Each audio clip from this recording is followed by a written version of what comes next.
He is.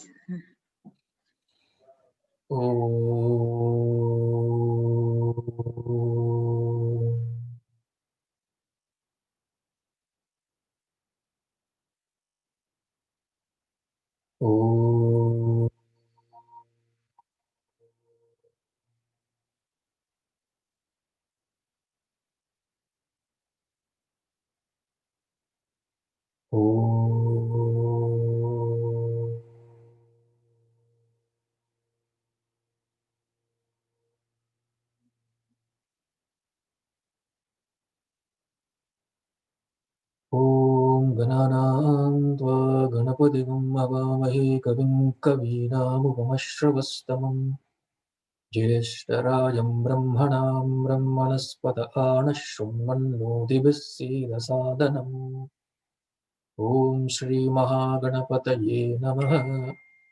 ॐ श्री सरस्वत्यै नमः। ॐ नमः प्रणवार्थाय शुद्धज्ञानैकमूर्तये निर्मलाय प्रशान्ताय दक्षिणामूर्तये नमः। सदाशिवसमारम्भां शङ्कराचार्यमध्यमाम् अस्मदाचार्यपर्यन्तां वन्दे गुरुपरम्पराम्। गुरुर्ब्रह्मा गुरुर्विष्णुः गुरुर्देवो महेश्वरः गुरुरेव परं ब्रह्म तस्मै श्री गुरवे नमः। चिन्मयं व्यापि यत्सर्वं त्रैलोक्यं सचराचरं तत्पदं दर्शितं येन तस्मै श्री गुरवे नमः।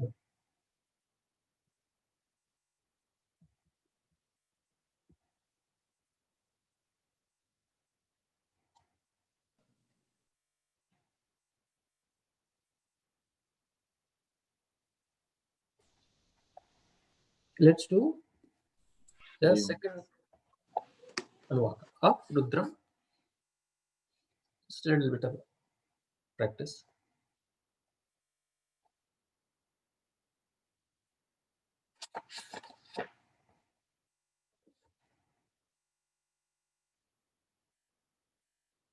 Okay, I see Krishnan first, me, Sunitaji, Shantiji, Indivar.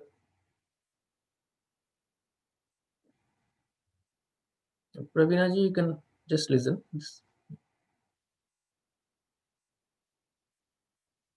Is it the order? So we're going to chant Rudram first? Just a second Anuvaka. Second Anuvaka, okay. Because we thought, right, for each Anuvaka we'll do one practice of one Anuvaka of Rudram. 11, right? We can do twice. Okay.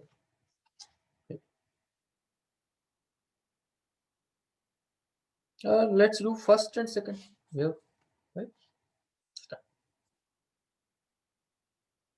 So Chandraji, 2 lines or how? Yeah, 2. Yeah, 3 lines you can do. Okay. I'll start and then Krishnan, Sunitaji, Shantiji and Indivar. Om Namo Bhagavate Rudraya. Om Namaste Rudramanyava Utota Ishave Namaha. Namaste Astu Dhanvane Bahubhya Mutate Namaha. Yata Ishu Shivatama Shivam Bhabhuvate Danuhu.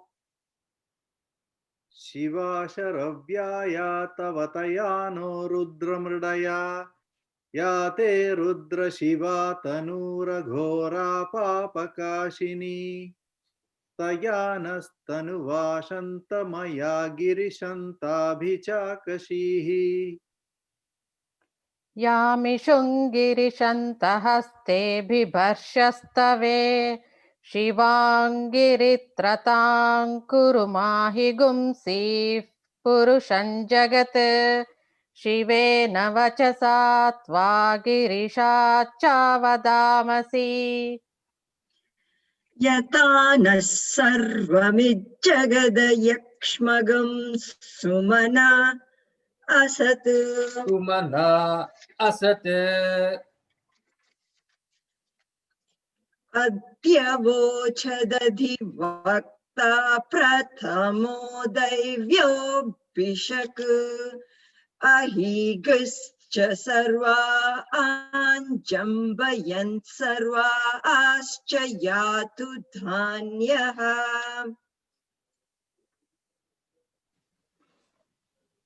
असौ यस्ताम्रो अरुण उत बभ्र सुमङ्गलः ये चेमागुं रुद्र अवितो दिक्षुश्रिता सहस्रशो वैशागुं हेडयीमहे असौ यो वसर्पति नीलग्रीवो विलोहितः उतैनं गोपा अदृशन्नदृशन्नुदहार्यः उतैनं विश्वा भूतानि सदृष्टो मृडयाति नः. Sorry, was it you, Chandrasekhar? Continue उतैनं गोपा अदृशन्नदृशन्नुदहार्यः उतैनं विश्वा भूतानि सदृष्टो मृडयाति नः. नमो अस्तु नीलग्रीवाय सहस्राक्षाय मीडुषे. अथो ये अस्य सत्त्वानो हन्तेभ्यो करन्नमः प्रमुञ्चदन्वनस्त्वमुभयोरार्त्नियोर्ज्यां याश्च ते हस्त इषवः पराता भगवो वप अवतत्यदनुस्त्वगं सहस्राक्षशतेषु धे निशीर्य शल्यानां मुखा शिवो नः सुमना भव विद्यन्दनः कपर्तिनो विशल्यो बाणवागम् उत अनेशन्नस्येषव आभुरस्य निषङ्गतिः या ते हेतर्मीडष्टमहस्ते बभूव ते धनुः तयास्मान् विश्वतस्मयक्ष्मया परिभुजा नमस्ते अस्त्वायुधाय नातताय धृष्णवे उभाभ्यामुत ते नमो बाहुभ्यां तव धन्वने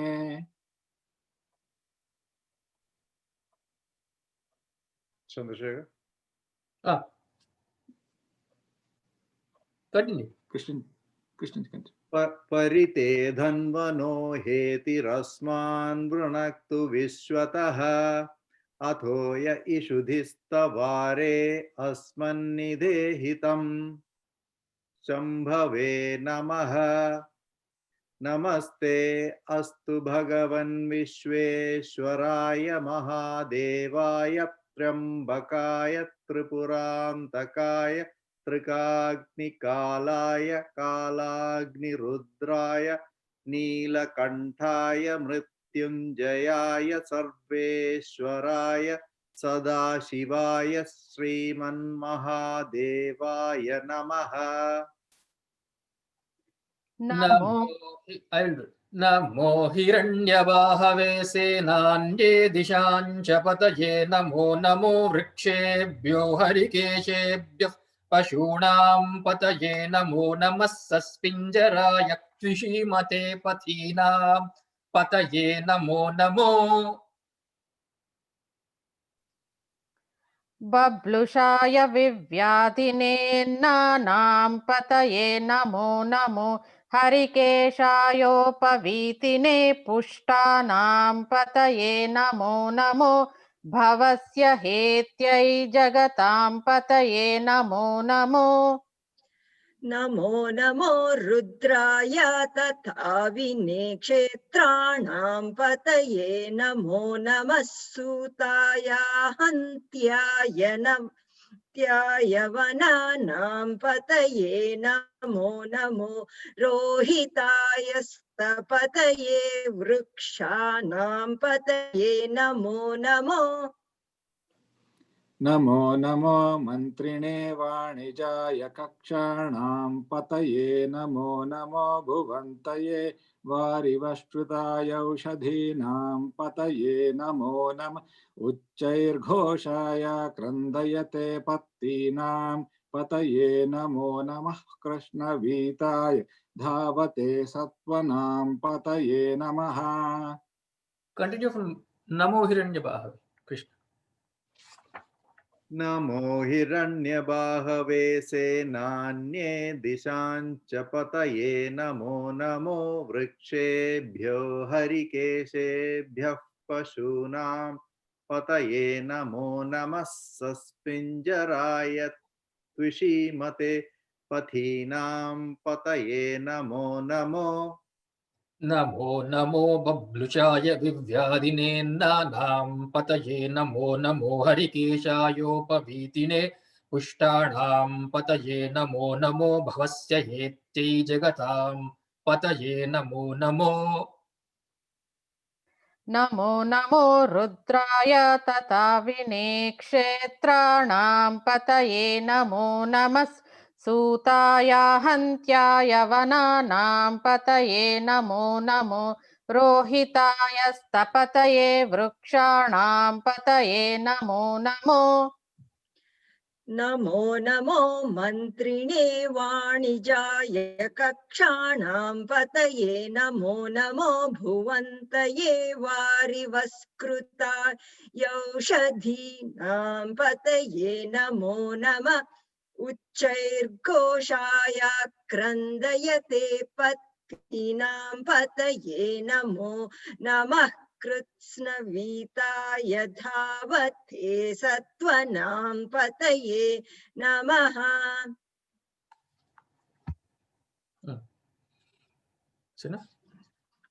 So when you have to pick the speed of the lead chanter, okay, usually. So if you practice, so Krishna Vita Yadhavate, that is fine, that is slow. So now you should learn how to do a little bit fast also, but without losing the swaras and the aksharas proper. Okay, so a little bit fast we can practice. And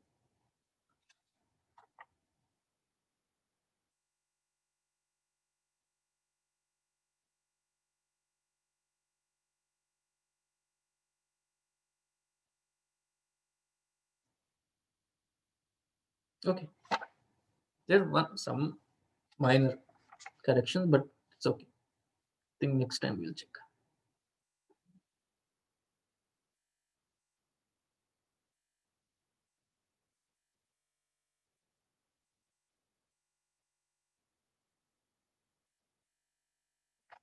Okay, so let's see.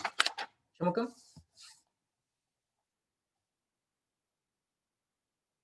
First Anuvaka. Chamakunde. Yeah.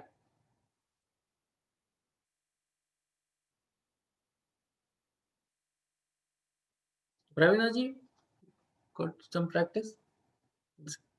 Yeah, let's see. Pravina ji can. Okay. Om Agna Vishnu Sajoshase Ma Vardhantu Vangiraha Vangiraha. Vangiraha Dhumnervaj Dhumnairvaje bhiragatam. Dhumnairvaje Bhiragatam Dhumnairvaje Bhiragatam Dhumnairvaje Bhiragatam Vajascha me prasavas. I have to start again. Continue. Vajascha me prasavascha me prayatischa me prasitischa me dhitischa me. Continue like that. Vajascha me prasavascha me prayatischa me prasitischa me dhitischa me kratuscha me Swarascha me, Shlokascha me. And whenever there is a samyukta akshara after the me, take your time. And then other ones without the samyukta akshara, you can go a little fast. But that pause has to be clearly seen. Then only that nice tune will come. Vajascha me, prasavascha me, prayatischa me, prasitischa me, dhitischa me, kratuscha me, swarascha me, shlokascha me. Like that. Do it again. Vajascha me, prasavascha me, prayatischa me, prasitischa me, dhitischa me, kratuscha me, swarascha me, shlokascha me, shravascha me, sutischa me, jyotischa me, suvascha me, pranascha me, panascha me, vyanascha me, suscha me, शुश्च मे चित्तं च मआधीतं चित्तं च आधीतं च मे चित्तं च मआधीतं च मे वाक् च मे मनश्च मे चक्षुश्च मे श्रोत्रं च मे श्रोत्रं च मे श्रोत्रं च मे श्रोत्रं च मे not shrotram, that na use the anuswara na. Shrotram cha me, श्रोत्रं च मे दक्षश्च मे बलं च म ओजश्च मे सहश्च म आयुश्च मे जरा च म आत्मा च मे तनुश्च मे शर्म च मे वर्म च मेऽङ्गानि च मे स्थानि च मे परुगुंषि च मे शरीराणि च मे. better. I'll practice more. One more. Anybody wants to do?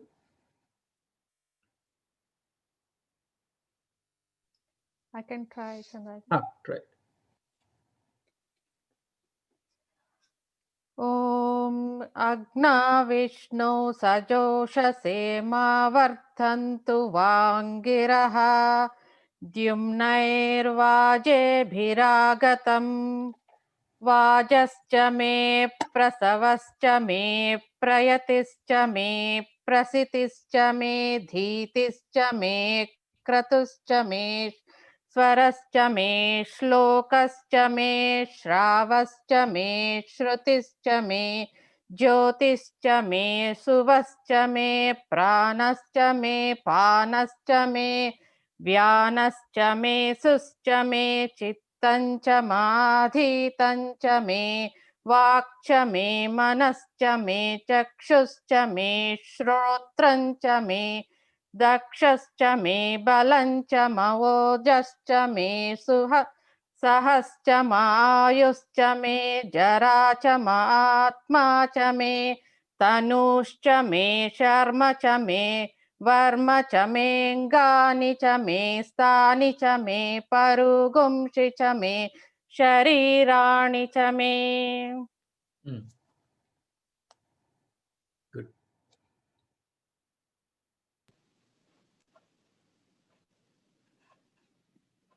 Balanchama, Ojaschame, Sahaschama, Ayuschame, Jarachama. Even the old age, Jara, let it be graceful. Jara means old age. Let we have a graceful old age. Okay. You're asking for that.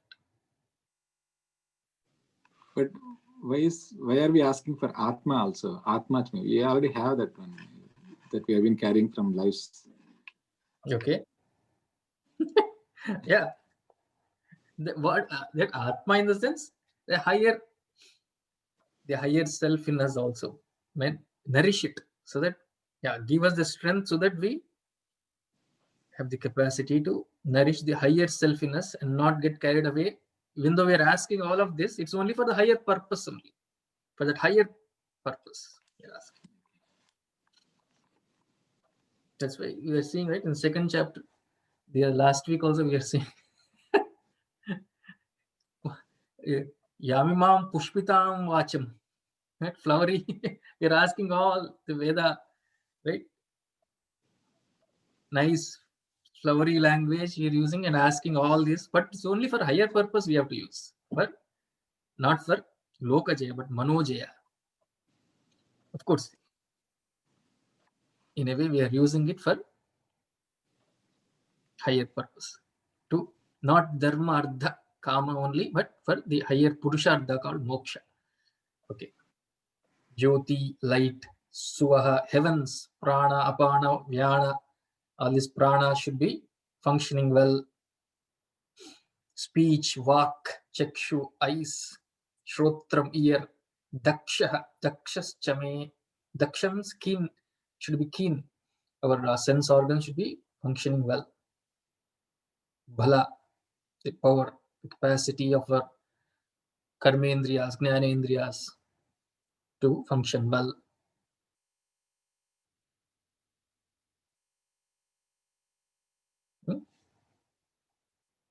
Prayatihi, purity. Prasitihi means appetite, keen appetite. Prasitihi, prayatis-chame, prasitis, ditihi, assimilation of food. Kratu means yajnas, the capacity or so that we acquire food, etc. for doing the yajnas. Swaraha, we have seen different swara, Vedic swaras, so that we can chant well, right? Shlokas, in the praise of you, let us should chant, capacity to chant the mantras well. Shruti, capacity to listen. Shruti, Shrutis-chame, Jyotis-chame. Okay.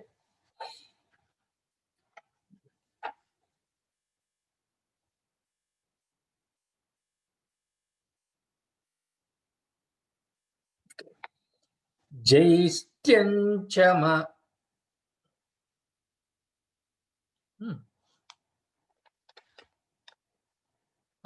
Jaistyanchama, do you have a swara? Jaistya? Yes, Tya we have another Swarita.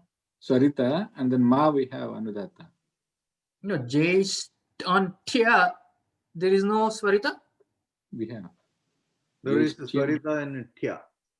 Jaistyanchama. Yes, Tya we have Swarita. Tya, right? Yeah. Okay. Sunita, you don't have in your print? Stya has Swarita. Cha doesn't have anything. Yeah, Cha doesn't have, but Stya. Stya has, yeah, it has. Yeah, Tya should have it. Yeah.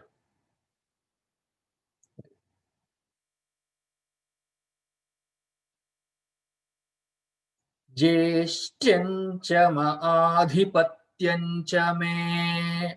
Pravinaji, do it. Jaistyanchama. Jaistyanchama. Jaistyanchama. Jaistyanchama. Jaistyanchama.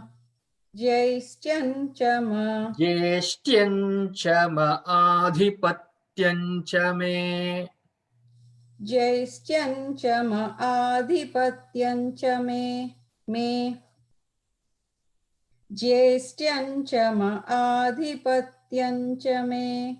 Jaistyanchama adhipatyanchame. Jaistyanchama adhipatyanchame. Jaistyanchama adhipatyanchame. Manyuschame. Manyuschame. Manyuschame. Jaistyanchama adhipatyanchame. Manyuschame. Jaistyanchama adhipatyanchame. Manyuschame. Adhipatyanchame. Manyuschame. Adhipatyanchame. Manyuschame. Adhipatyanchame. Manyuschame. Adhipatyam cha me. No, that swara, no swara there, right? So, No, sir. Jaistyam cha ma adhipatyam cha me manyuscha me vamascha me. ज्येष्ठ्यं च आधिपत्यं च मे मन्युश्च मे भामश्च मे Bhamascha me. भामश्च मे भामश्च मे Jaistyam cha ma adhipatyam cha me manyuscha me bhamascha me mascha me. ज्येष्ठ्यं च आधिपत्यं च मे मन्यश्च मे भामश्च मे मश्च मे Again. च आधिपत्यं च मे मन्यश्च मे भामश्च मे मश्च मे Adhipatyam patyam na. Jaistyam cha ma adhipatyam cha me manyuscha me bhamascha me mascha me bhascha me. ज्येष्ठ्यं च आधिपत्यं च मे मन्युश्च मे भामश्च मे अश्च मे पश्च मे Mascha me bhascha me mascha me bhascha me. मश्च may भश्च may मश्च may भश्च may And then after Adipatyam cha me, no swara, right? That me should be without swara. Jaistyam cha ma adhipatyam cha me manyuscha me bhamascha me mascha me bhascha me.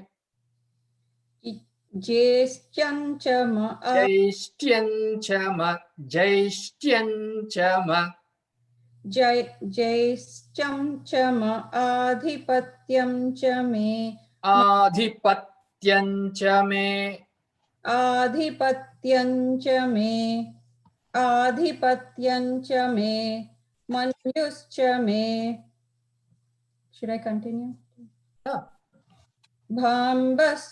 भामश्च may मश्च may पश्च may manyuscha me bhamascha me mascha me bhascha me. मन्युश्च may भामश्च may मश्च may भश्च may मन्युश्च may भामश्च may मश्च may भश्च may Bhamascha me bhamascha me mascha me. भामश्च may मश्च may भामश्च may मश्च may Is that right? Krishna, do it.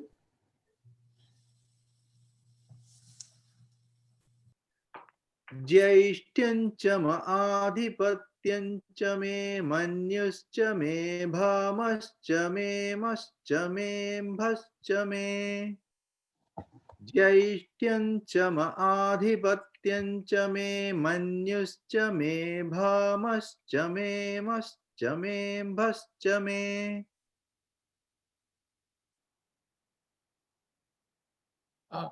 Shanti ji.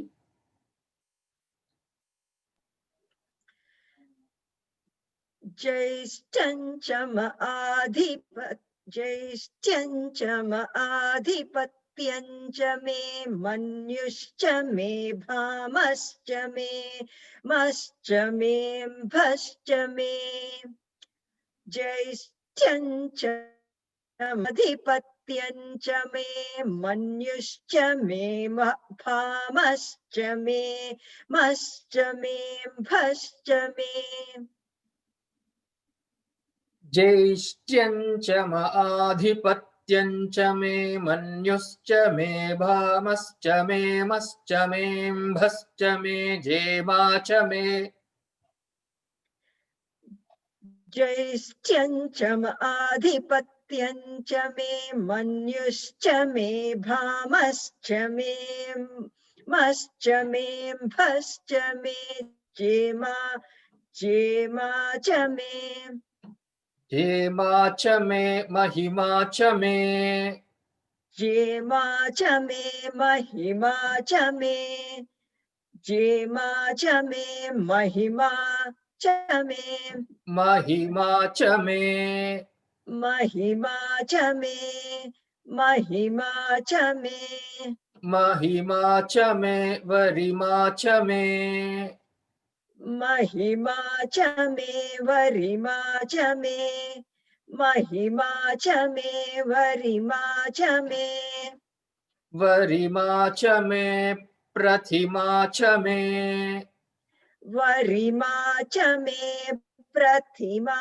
च मे वरिमा च मे प्रतिमा च मे जैष्ट्यं च म आधिपत्यं च मे मन्युश्च मे वामश्च मे मश्च मेऽम्भश्च मे जेमा च मे महिमा च मे वरिमा च मे प्रतिमा च मे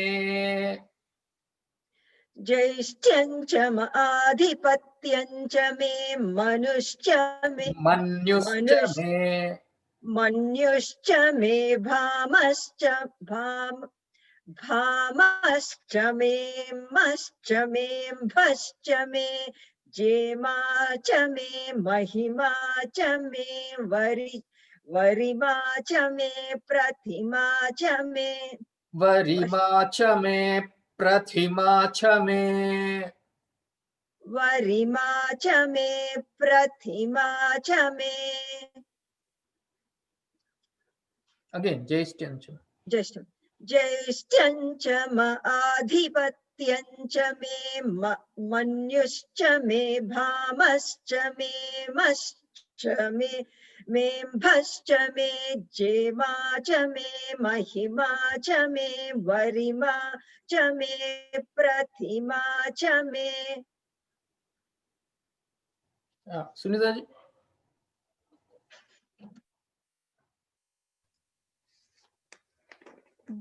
ज्येष्ठ्यं च म आधिपत्यं च मे मन्युश्च मे भामश्च मे मश्च मेऽम्भश्च मे जेमा च मे महिमा च मे वरिमा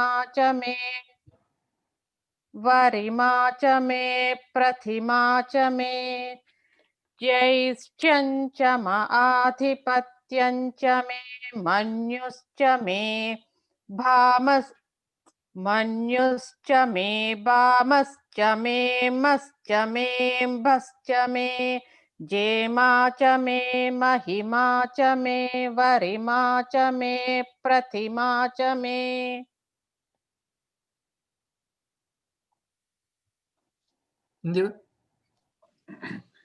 ज्येष्ठ्यं च म आधिपत्यं च मे मन्युश्च मे भामश्च मे मश्च मेऽम्भश्च मे जेमा च मे महिमा च मे वरिमा च मे प्रतिमा च मे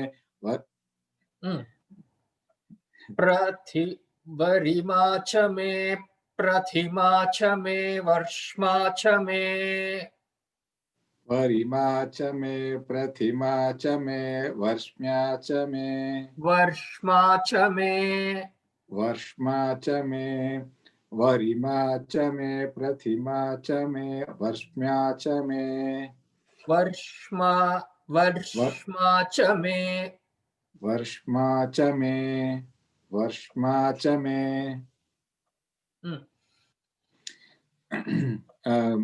so I have to start from Varima च मे yeah वरिमा च मे प्रतिमा च मे वरिमा च मे प्रतिमा because of the pra take your time that hold वरिमा च मे प्रतिमा च मे वर्ष्मा च मे वरिमा च मे प्रतिमा च मे वर्ष्मा च मे वरिमा च मे प्रतिमा च मे वर्ष्मा च मे still the holding is nicely Varima cha me, Prathima cha me, Varshma cha me, Draguya cha me. So we have to hold may, is it? Because of the Samyukta Akshara and the Right. next one. May has to be held, not Varima cha pra. me, pa, that not the me. Okay, so the The joining thing. The ip, I think. The ip, they call it the consonant without the dra, just the consonant, right? Mhm. Just the Vyanjanam part of it. Okay. Ip, they call it, right? Okay. Okay, understood. Mahima cha me, Varima cha me, Prathima cha me, Vashma cha me. And then Vari. after Pratima cha me, there is Varshma cha me. That you can go for immediately without Immediately, much because of a there is hold. va, there is no Samyukta Akshara there. Varima cha me, Prathima cha me, Varshma cha me, Draguya cha me, like that. Because then Dra, there is a Samyukta, right? Varshma cha me, Draguya cha me, Vriddan cha me, Vriddis cha me. Varima cha me, Prathima cha me, Varshma cha me, Varshma cha me, Draguya cha me. Varima cha me, Prathima cha me, Varshma cha me, Draguya cha me.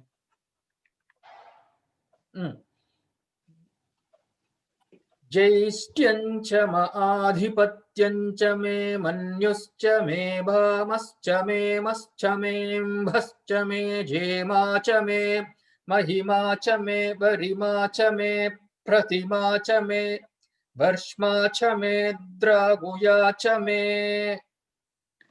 ज्येष्ठ्यं च म आधिपत्यं च मे मन्युश्च मे भामश्च मे मश्च मे भश्च मे जेमा च मे महिमा च मे वरिमा च मे प्रथिमा च मे वर्ष्मा च मे द्राघुया च मे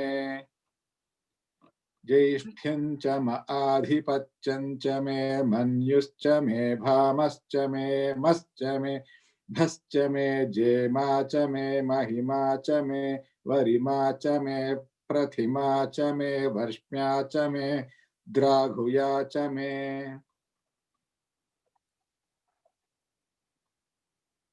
Krishnan, do it.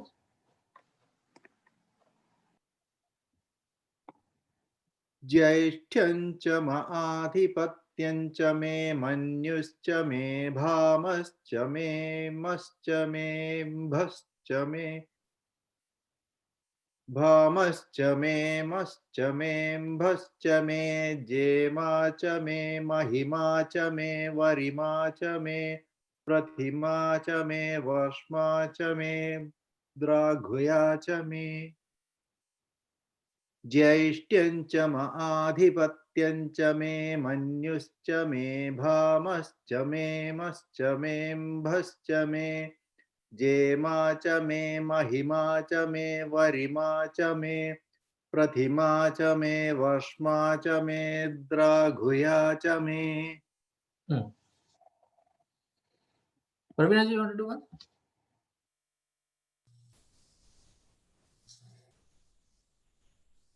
ज्यैश्चं च म आधिपत्यं च मे मनुष्य. Adhipatyam cha me, no swara there, cha me, Okay. right? Yeah. Adhipatyam cha me, manyuscha me. ज्यैश्चं च म आधिपत्यं च मे मनुष्य मे Manyuscha. Manyu means मनुष्य मे. anger. Yes, Not yes. Manusha means, of course, human. Yeah, Manyu means मनुष्य. anger. We're Yeah. asking for anger also. to be used for dharmic purposes. Not that Krodha, Kamayesha, Krodayesha, Rajoguna Samudbha, Mahashano, Mahapapma is right from Gita. Krodha, not Krodham. Manyu. Manyu is maybe dharmic anger, we're saying. Kind of to be used. Okay, continue. We'll see the meaning later. मन्युश्च मे भामश्च मे मश्च मे भश्च मे जेमा च मे महिमा च मे वरिमा च मे महिमा च मे वरिमा च मे प्रतिमा च मे, like that. वरिमा च मे प्रतिमा च मे वर्ष्मा च मे प्रतिमा च मे वर्ष्मा च मे द्रागुया च मे प्रतिमा च मे वर्ष्मा च मे, the swara should not come. प्रतिमा च मे वर्ष्मा च मे प्रतिमा च मे वर्ष्मा च मे नो वर्ष्मा च मे वर्ष्मा च मे वर्ष्मा च मे वर्ष्मा च मे. Is that correct? There is no anudatta there, right? That means no anudatta, right? Varshma cha me draguya cha me. When you combine with the next one, yes, you should not feel as if there is anudatta, because we're ending there. It felt as if there is anudatta. Continue. Prathima cha me varshma cha me draguya cha me. प्रतिमा च मे वर्ष्मा च मे द्राघुया च मे Varshma cha me draguya cha me. वर्ष्मा च मे द्राघुया च मे वर्ष्मा च मे द्राघुया च मे वर्ष्मा च मे द्राघु वर्ष्मा च मे द्राघु वर्ष्मा च मे द्रा वर्ष्मा च मे द्राघु. That hold has to be there. वर्ष्मा च मे द्राघु वर्ष्मा च मे द्राघु वर्ष्मा च मे द्राघु वर्ष्मा च मे द्राघु वर्ष्मा च मे द्राघु. The hold is still not perceptible. another way to think is stress that dra. Wherever there is a samyukta, you can add more emphasis there.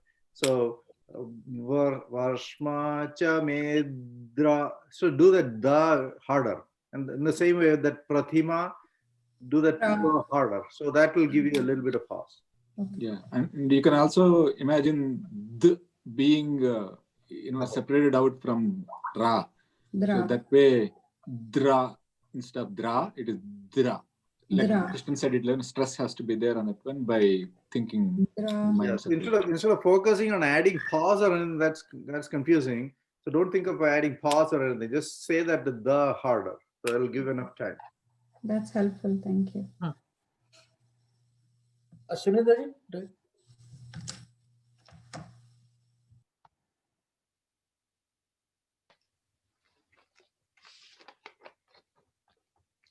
जैश्चञ्च म आधिपत्यञ्च मे मन्युश्च मे वामश्च मे मश्च मे भश्च मे जेमा च मे महिमा च मे वरिमा च मे प्रतिमा च मे वर्ष्मा च मे द्राघुया च मे जैश्चञ्च म आधिपत्यञ्च मे मन्युश्च मे वामश्च मे मश्च मे भश्च मे जेमा च मे महिमा च मे वरिमा च मे प्रतिमा च मे वर्ष्मा च मे द्राघुया च मे.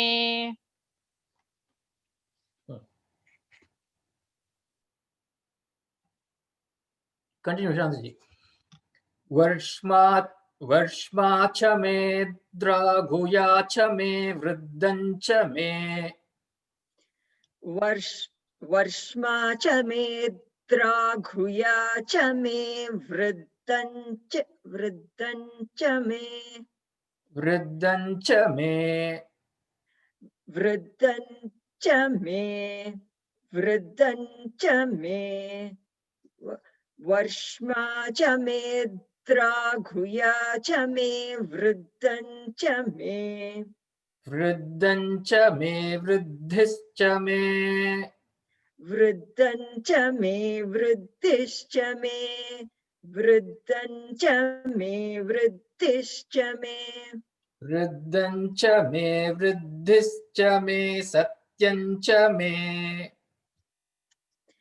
वृद्धं च मे वृद्धिश्च मे सत्यं च मे वृद्धं च मे वृद्धिश्च मे सत्यं च मे वृद्धिश्च मे सत्यं च मे श्रद्धा च मे वृद्धिश्च मे सत्यं च मे श्रद्धा च मे श्रद्धा हाँ, च मे श्रद्धा च मे श्रद्धा च मे वृद्धं च मे वृद्धिश्च मे सत्यं च मे श्रद्धा च मे वृद्धं च मे वृद्धिश्च मे सत्यं च मे श्रद्धा च मे सत्यं च मे श्रद्धा च मे जगच्च मे सत्यं च मे सत्यं च मे श्रद्धा च मे जगच्छ मे जगच्च मे जगच्छ मे सत्यं च मे श्रद्धा च मे जगच्छ मे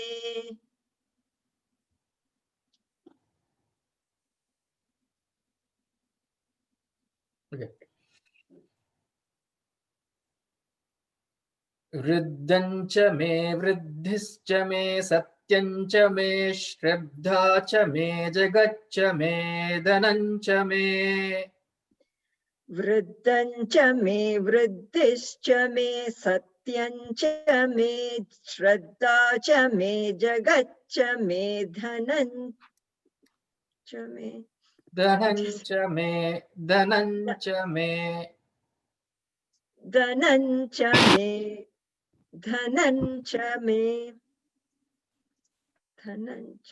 धनं च मे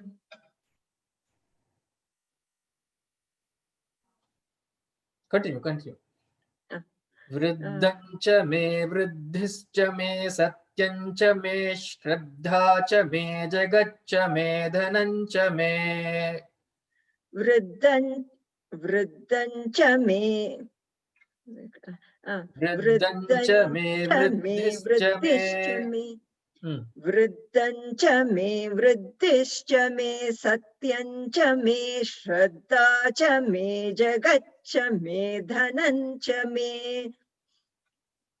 वृद्धिं च मे वृद्धिश्च मे सत्यं च मे श्रद्धा च मे जगच्छ मे धनं च मे धनं च मे जगच्च मे धनं च मे वशश्च मे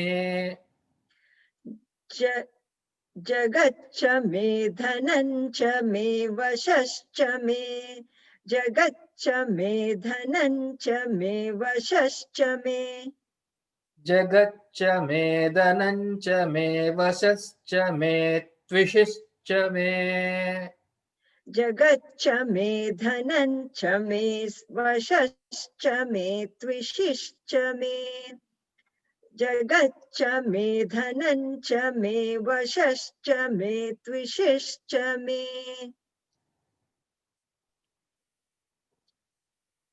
वर्ष्मा च मे द्रागुया च मे वृद्धं च मे वृद्धिश्च मे सत्यं च मे श्रद्धा च मे जगच्च मे धनं च मे वशश्च मे त्विषिश्च मे वर्ष्मा च मे वर्ष्मा च मे द्राघुया च मे वृद्धिं च मे वृद्धं च मे वृद्धिश्च मे वृद्धं च मे वृद्धिश्च मे सत्यं च मे श्रद्धा च मे जगच्छ मे धनं च मे वशश्च मे त्विषिश्च मे वशश्च मे त्विषिश्च मे. वशश्च मे त्विषिश्च मे Hold. वशश्च मे त्विषिश्च मे. वशश्च मे त्विषिश्च मे वशश्च मे त्विषिश्च मे हाँ. जगच्च मे धनञ्च मे वशश्च मे त्विषिश्च मे क्रीडा च मे.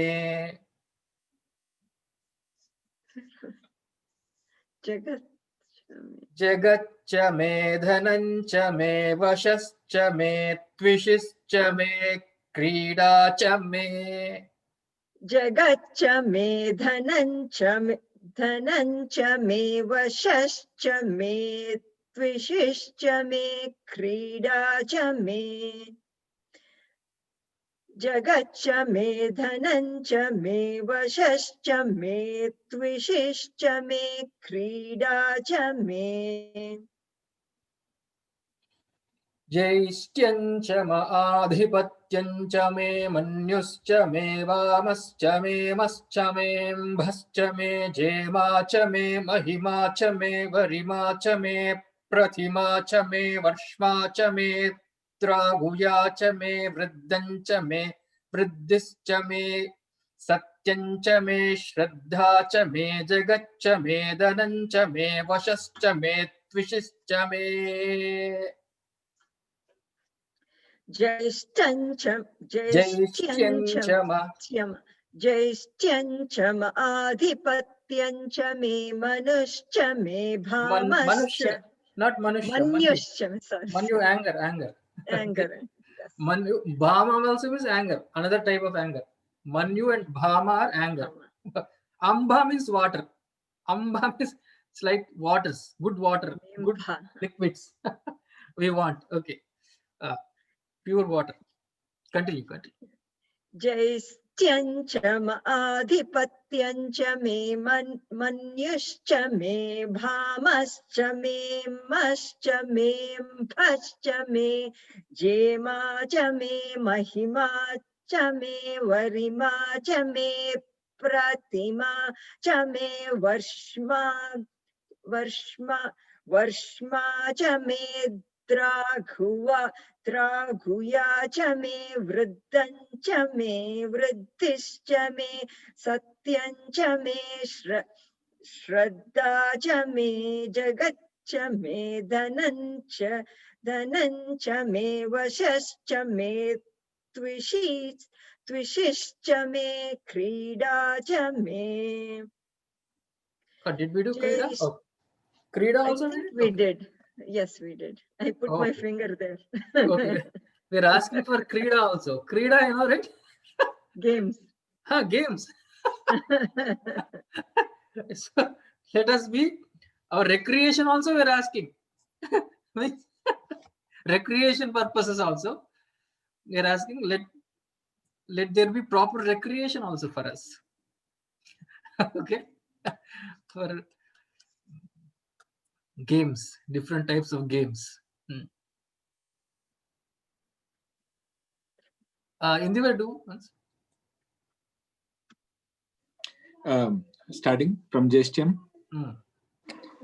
ज्येष्ठ्यञ्च म आधिपत्यञ्च मे मन्युश्च मे भामश्च मे मश्च मेऽम्भश्च मे जेमा च मे महिमा च मे वरिमा च मे प्रतिमा च मे वर्ष्मा च मे द्राघुया च मे वृद्धञ्च मे वृद्धिश्च मे सत्यञ्च मे श्रद्धा च मे जगच्च मे धनञ्च मे वशश्च मे त्विषिश्च मे क्रीडा च मे.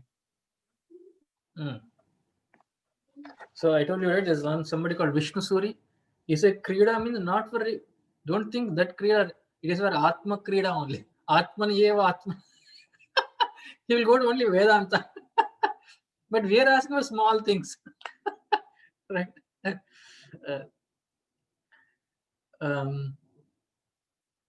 And he'll say for anger, he'll say, right? Anger that I am not progressing spiritually, anger towards yourself, not Manyu, right?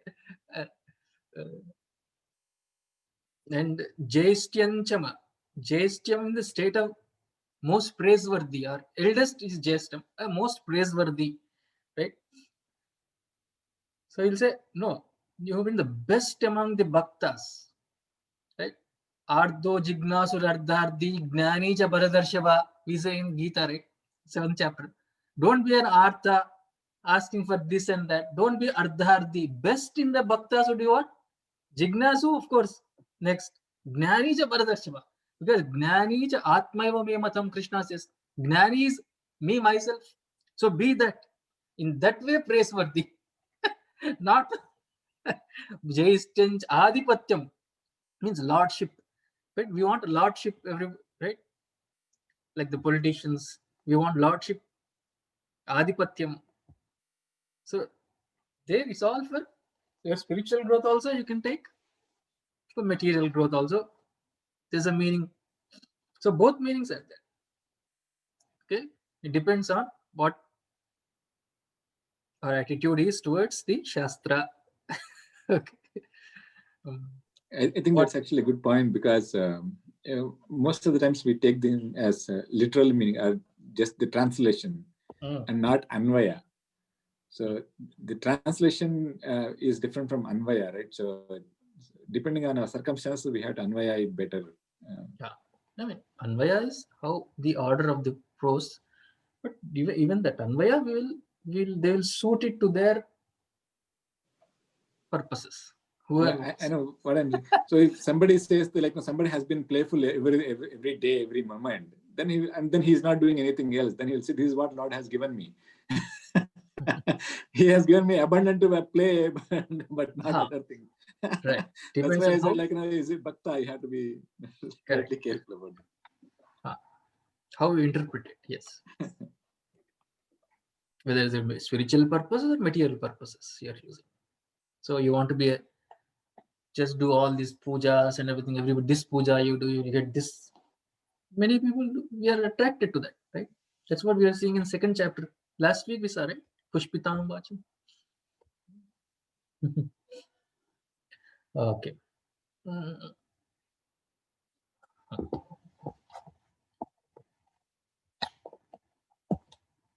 Where are we? Krida, right?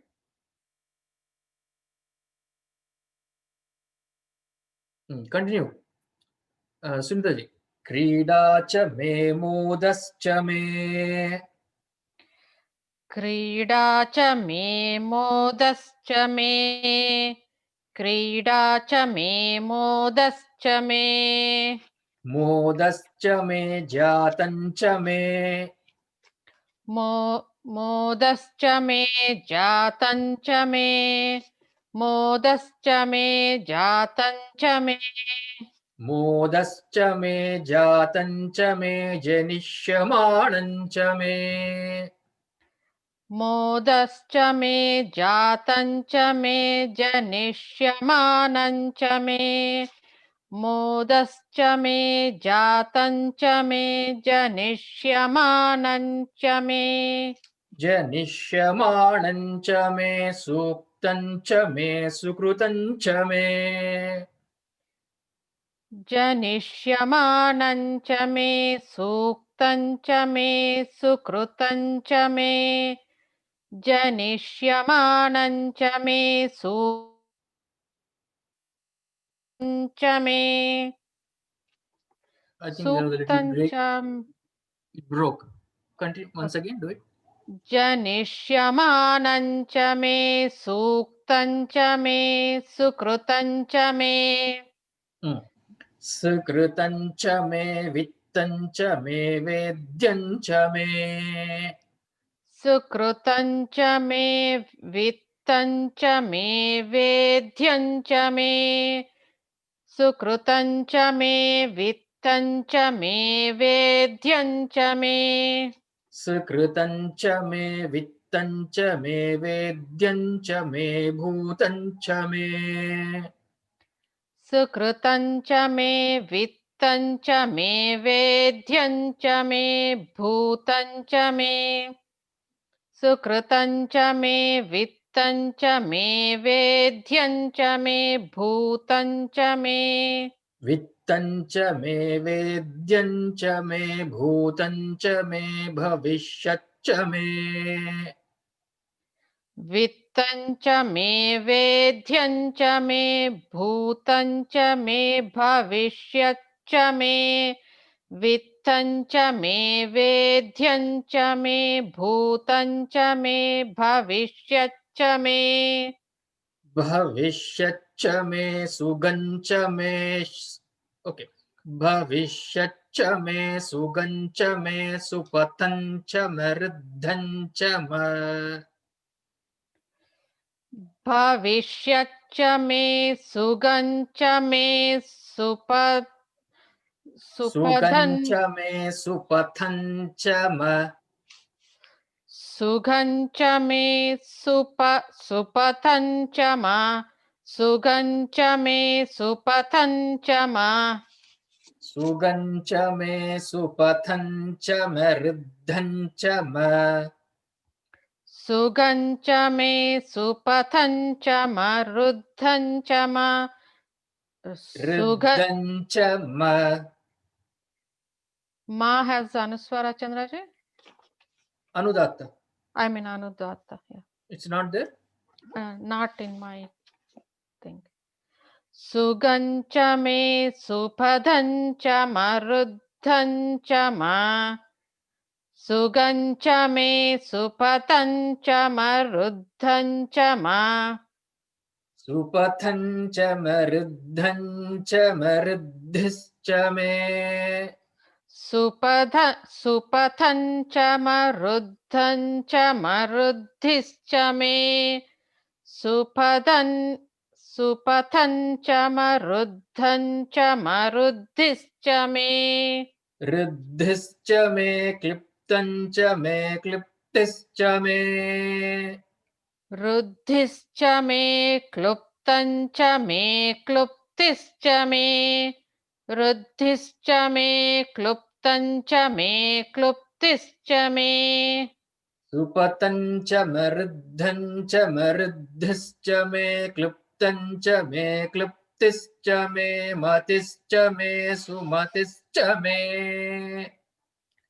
Supathan cha maruddhan Supathan cha maruddhan cha maruddhischa me kluptan cha me kluptischa me matischa me sumatischa me Supathan cha Second. maruddhan cha ma Supathan cha maruddhan cha maruddhischa me kluptan cha me kluptischa me matischa me sumatischa me. Maybe you must have Second. seen that kluptan chama kluptis chama. It is a that is a vowel, right? A I I U R. The r, that vowel r will be there, Yes. but then it is most of them usually don't pronounce that r. It is a Vedic usage. Right now, most of them are pronouncing as clue only. Kluptan cha me, kluptis cha me. That clue only is coming. Most of us chanting is being done like that. So ro is not required. That r is It is very even complex. if you want, it is not visible. Even if it's not, Heard. can't hear it properly. So we have in Telugu like ku underneath the lavatu. I have ru Then also. in Telugu, that's fine, I think. No, no. Only Even that's why I think in they my are book not also using- there is ravatu there. in Telugu also. No.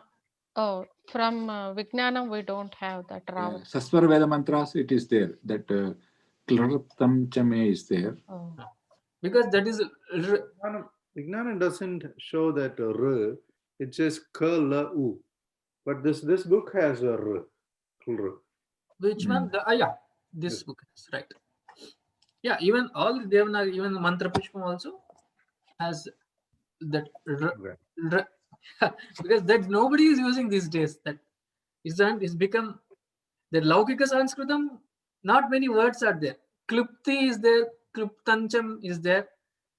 Maybe Ru means they say earth or something like that. That meaning also is there, but not many people. It's, only not one or two words only we come across, not much. So it has become clue only. For now, let's okay. Don't bother about. Next, pronunciation wise, which is correct? Is it Ruddhanchami or Radhanchami?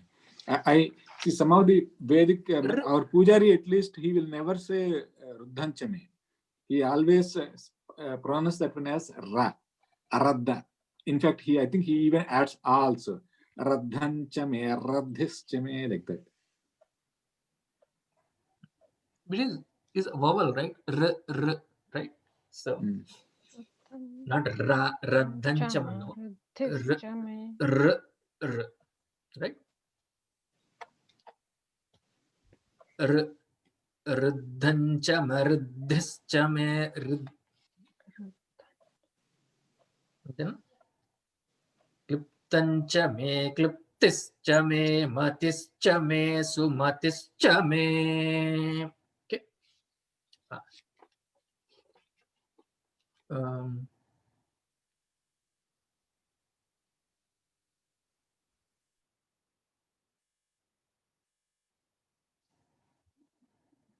Ravinaji, do this last part. Bhavishyatcha me, Sugancha me, Supatancha Maruddhancha Maruddhischa me, Kluptancha me, Kluptischa me, Matischa me, Sumatischa me. Can you do that? No. I'll try. Right. Bhavishyatcha me. Bhavishyatcha me, Bhavishyatcha me. Bhavishyatcha me. Bhavishyatcha me. Bhavishyatcha me. Sugancha me. Supatancha mash. Sugancha me, Sugancha me. Sugancha me. Sugancha, Sugancha,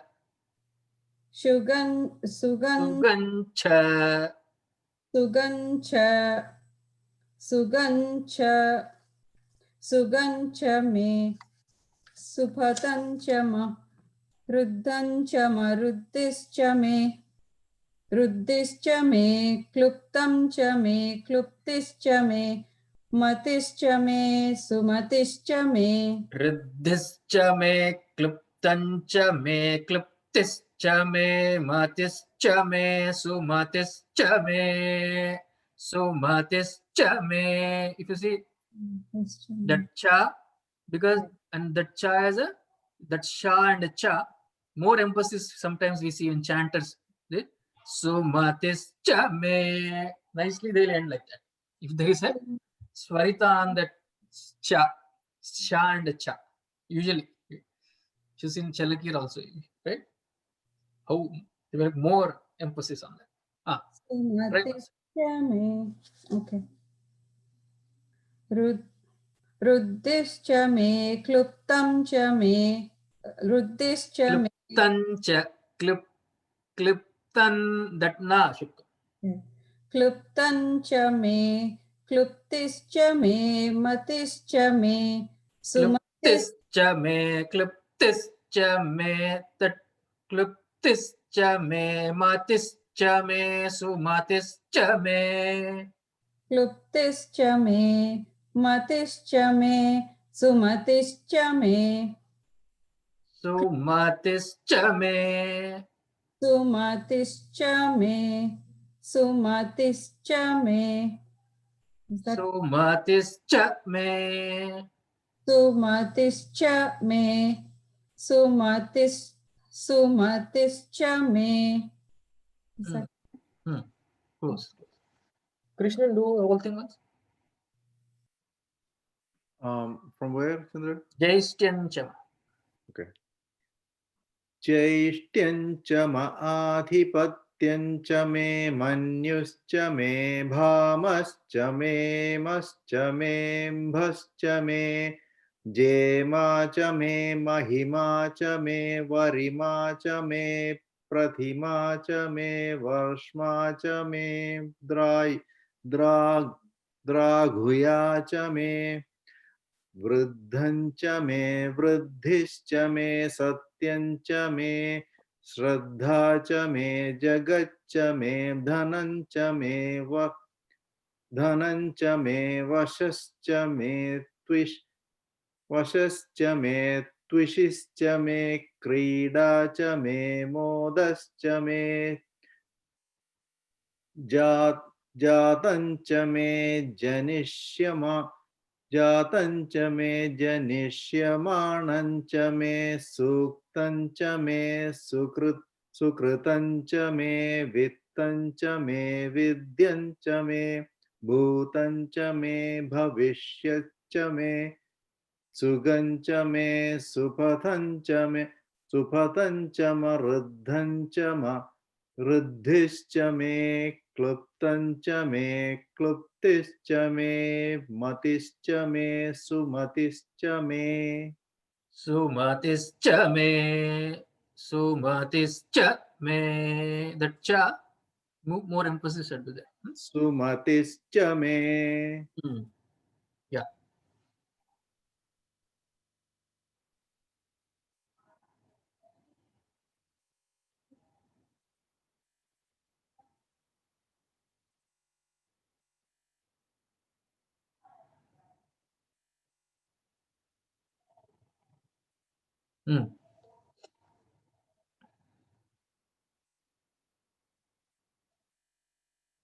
Shanti ji.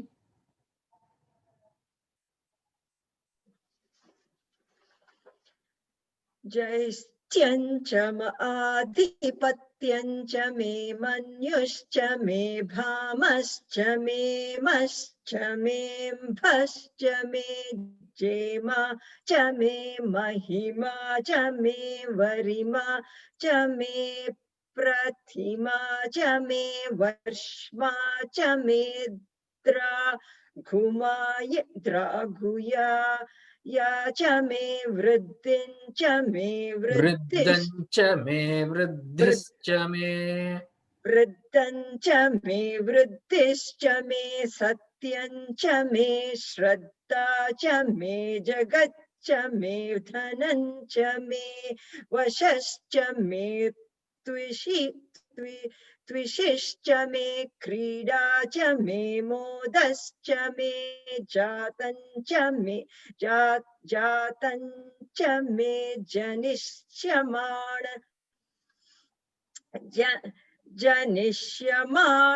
जनिष्यमाणं च मे सूक्तं च मे सुकृतं च मे वित्तं च मे वेद्यं च मे भूतं च मे भविष्यच्च मे सुखं च मे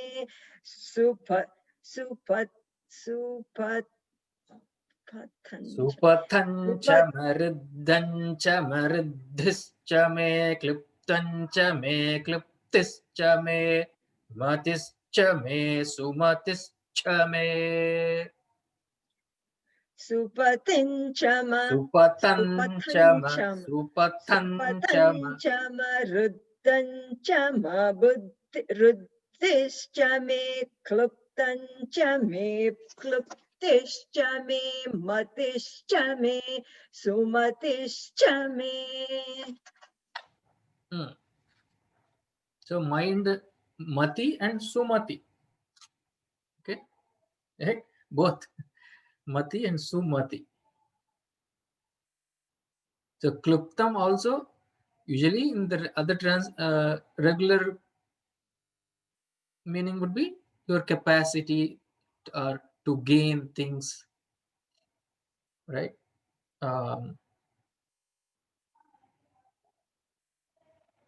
Or kluptam means kluptischa means capacity. Kluptam means the things that are required for different types of work.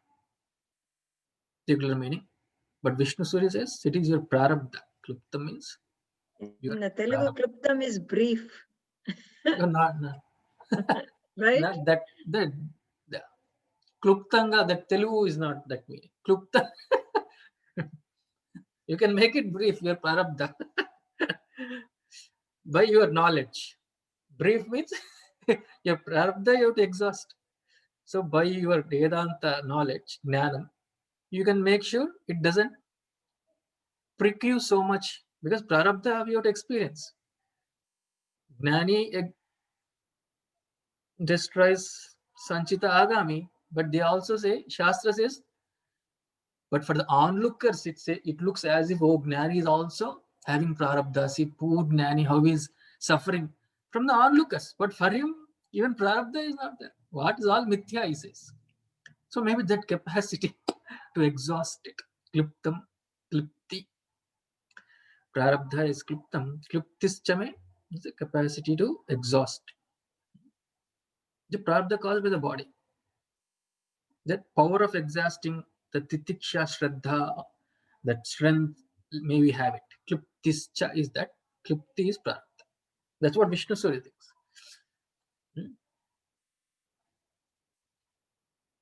Today we don't have Gita, I think. Oh, I think Shrudiji took a holiday for herself. Okay, that's fine. Okay. 11:52.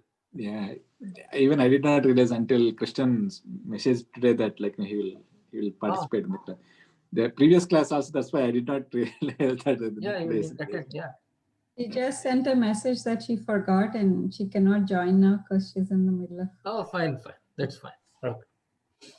Chandrasekhar, what is Bhamascha? And Bhama and same thing. And the other one, what is the previous one? Manyu, are different types of anger.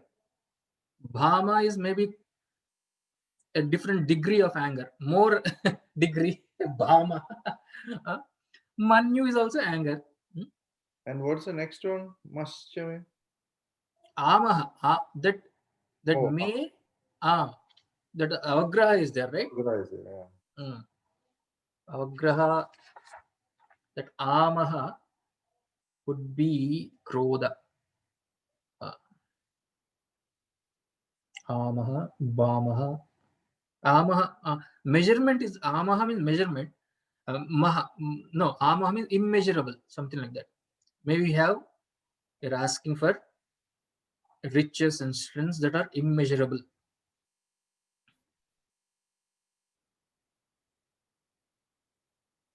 Or power could be immeasurable, so that enemies can't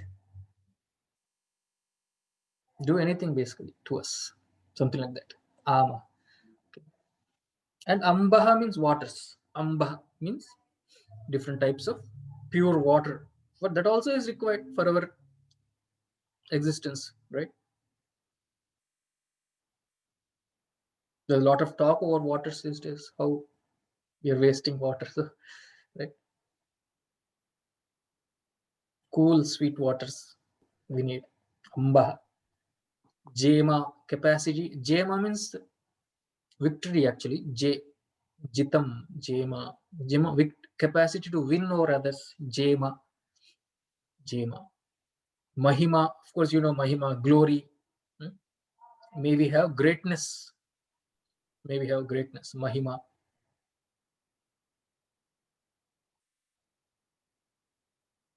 Varima also means may others.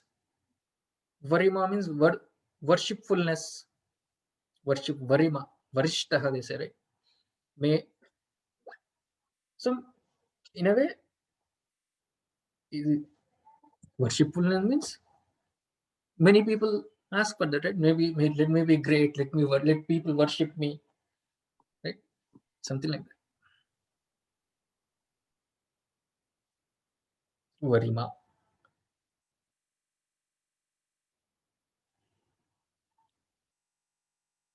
Then Pratima means same. Pratima actually means a symbol, actually, you know. But those symbols which makes you great, what are they? Could be big, huge mansion, huge lot of land, wealth. So all those we are asking. But then spiritual interpretation also you can take, right? Pratima. Varshma means children, your progeny, grandchildren could be Varshma. Draghuya also is your lineage, progeny, your lineage, your Vamsham, your right. Draghuya, unbroken line of your family lineage. Vruddhanchame, plenty of food. Vruddhanchame. Vriddhi, again, same meaning, maybe greatness. Vriddhi, greatness, coming from your knowledge or studies, your adhyanam. Vriddhischame. Satyanchame, of course, truth, being truthful. Shraddha, Shraddha in the Shraddha, faith, of course. Shraddha in the Shastra, Shastra in the Guru. See, we are asking for spiritual things also. Both you are asking. Even, right? Material and Shraddha. Shastrasya Guru Vakyasya Satya Buddhi Avadharanam. Right? So that we can grow spiritually. Shraddha. Jagatchame. Jagat, world. Jagat means world. All the things in the world we want. Right? Dhanam, wealth. Yashaha, again, glory. Yashaschame. Dharanchame, Yashaschame, Tvishischame. Tvishi means actually shining, brilliance. Not the physical shining, but brilliance of your intellect. Physical shining also you can take. Right? Tvishischame. Krida, as I said, game. Atma Krida. Atmaratireva syat. That is a Gnani does. Atma. Moda, joy. Krida chame, modaschame means Krida was there before, so joy from that games you can take like that. Okay, modaschame, jatanchame. Jatam means that which is born. So anything born, children, jatanchame. You want children, right? Janishamanam, and those that are going to be born in the future. Janishamanam, jatancham, children that are born. Janishamanam, those going to be born. We want, right? Suktanchame. Suktam, Suktam, right? Suktam, it could be any Suktam, the Vedic Suktas. All the Suktas we have learned, please let us remember. Okay. Sukti, Suuktam, right?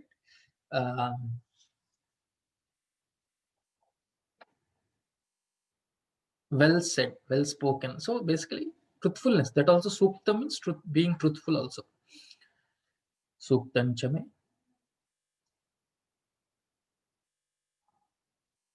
Then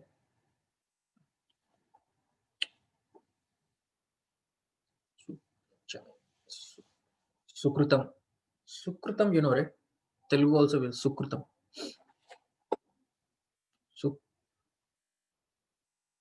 Sukrutam means Punyam. Yeah, from previous life, what are the right. good thing that you got? Yeah, Adrushtam. Purvajanma Sukrutam. Purvajanma Sukrutam, we say, right? Right. The unseen, the Adrushtam. So earlier was Suktam and Sukrutam. So there's a Adrushtam, Punyam. In doing this chanting also, there is also a result, always there is a phalam. So that Adrushtam, let it be for our good. Let it be for our good. Let that Punyam come for us from all this. Suktam, Sukrutam, Vittam, wealth, of course. Vedyam, that which is to be known. Vedyam, that which is to be known, or that which is to be waiting to be acquired. Vedyanchame, hereafter, pertaining to future. It could be wealth or knowledge, of course. Bhutam, right? Already existing as the wealth or fields. Bhavishyachame, in the future. Bhavishyamanam, what I am going to earn or acquire in the future. Sugam, destination, good destinations. Right? Sugam. Supatham, good path. Supatham. Path of Shreyas, maybe. Not always prayers, but we are asking all the prayers. But Supatham, Shreyas. Supatanchame. Riddhancha me. Riddhi means wealth, of course. Increased wealth. Riddhancha me. Riddhischa me. Same, in the same meaning, riddhi.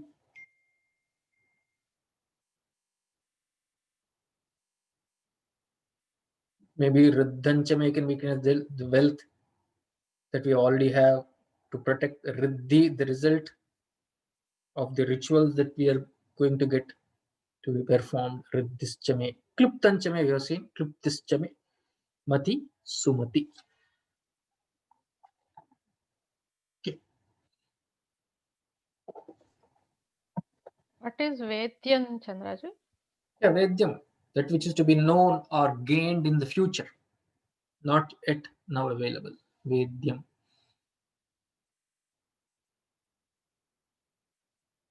Neyam.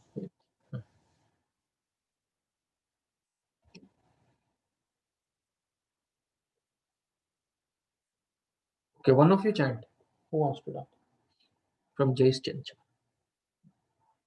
Let's do, no, from beginning. Somebody chant. Who wants to? You're saying from Agna Vishnu?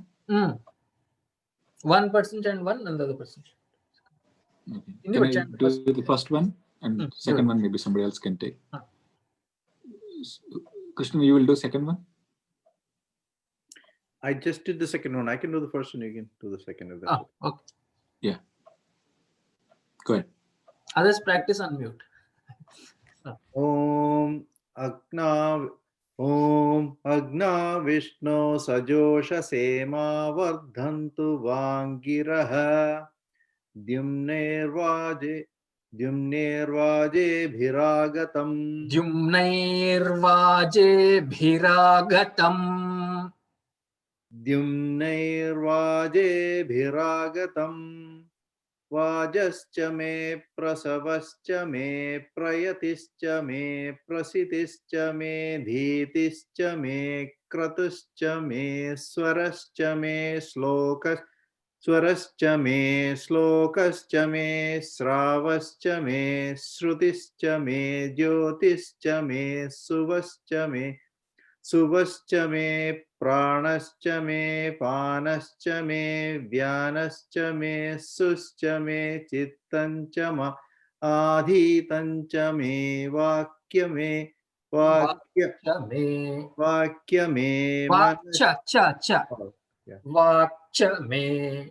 adhitancha me vakcha me manascha me chakshuscha me srotrancha me dakshascha me balancha ma ojascha me sahascha ma ayuscha me jaracha ma atmacha me tanuscha me sarmacha Ojascha me sahascha ma ayuscha me jaracha ma atmacha me tanuscha me.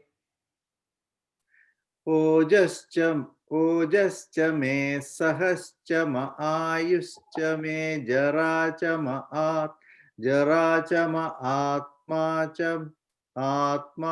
me tanuscha me sarmacha me varmacha me ganicha me sthanicha me parugunchicha me shariranicha me. Parugum is fine. Parugum shicha me. Parugun not required. Parugum is fine. ज्येष्ठिं च म आधिपत्यं च मे मन्युश्च मे भामश्च मे मश्च मे भश्च मे जेमा च मे महिमा च मे वरिमा च मे प्रतिमा च मे वर्ष्मा च मे द्राघुया च मे वृद्धं च मे वृद्धिश्च मे सत्यं च मे श्रद्धा च मे जगच्च मे धनञ्च मे वशश्च मे त्विषिश्च मे क्रीडा च मे मोदश्च मे जातञ्च मे जनिष्यमाणञ्च मे सूक्तं च मे सुकृतं सूक्तं च मे सुकृतं च मे वित्तं च मे वेद्यं च मे भूतं च मे भविष्यत् च मे सुगं च मे सुपदं च मे रुद्धं च मरुद्धिश्च मे क्लुप्तं च मे क्लुप्तिश्च मे मतिश्च मे सुमतिश्च मे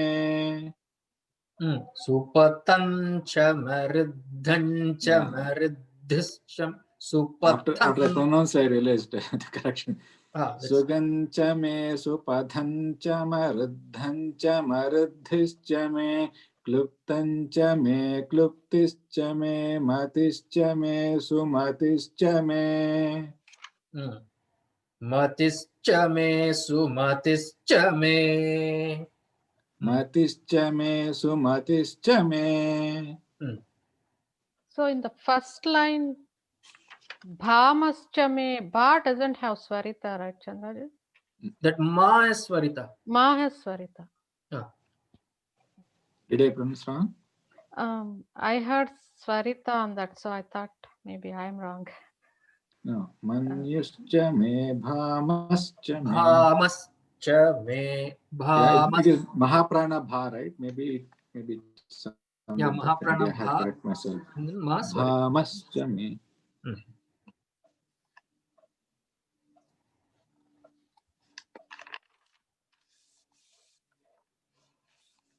Okay. See you this Thursday also. We're not having that class, right? You know? Thursday is about 31st, right? Oh, okay. Yeah. So yeah, earlier I sent that message, I think. No, you didn't see that? You No, must. yeah, You must have. that's Okay. it's So we'll see. I Will got we- only one phone, which is my official phone. Yes, it's my company given. So I don't want to touch that one during this holidays.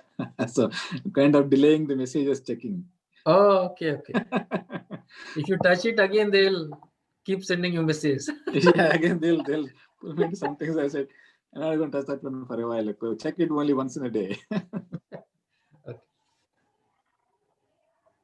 Anything?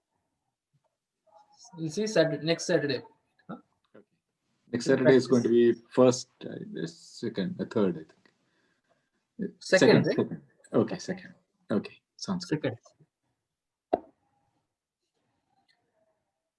ॐ सर्वे भवन्तु सुखिनः सर्वे सन्तु निरामयाः सर्वे भद्राणि पश्यन्तु मा कश्चित् दुःखभाग् भवेत् असतो मा सद्गमय तमसो मा ज्योतिर्गमय मृत्योर्मा अमृतङ्गमय ॐ पूर्णमदः पूर्णमिदं पूर्णात् पूर्णमुदच्यते पूर्णस्य पूर्णमादाय पूर्णमेवावशिष्यते ॐ शान्तिः शान्तिः शान्तिः हरिः ॐ श्रीगुरुभ्यो नमः हरिः ॐ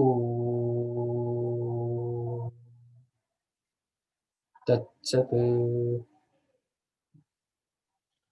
Thank you, Hari Om. Have a wonderful New Year. See you after. Thank you. Thank you, Chandra. Thank you, you too. Happy New Year. Happy New Year, Chandraji. Hari Om, thank you. Thank you. See you.